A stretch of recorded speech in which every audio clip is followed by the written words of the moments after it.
দেনা পাওনা নাটকের গল্পের সামনে কি হতে চলেছে চলুন দেখে নেওয়া যাক। গত পর্বটা তো দারুণ উত্তেজনার মধ্যে দিয়ে শেষ হলো। এখন সবার মনে প্রশ্ন, ১২২তম পর্বে কি হবে?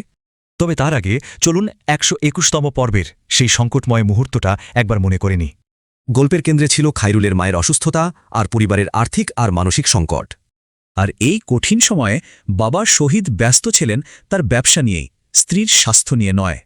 মায়ের চিকিৎসার জন্য মরিয়া খাইরুল একটা নতুন চাকরি আর অগ্রিম টাকা জোগাড় করে ফেলে। কিন্তু এই নতুন চাকরির পেছনে কিন্তু লুকিয়ে আছে এক বিরাট রহস্য। খাইরুল আসলে চাকরিটা পেয়েছে তার নিজেরই বাবা শহীদের কোম্পানিতে। ভাবা যায়?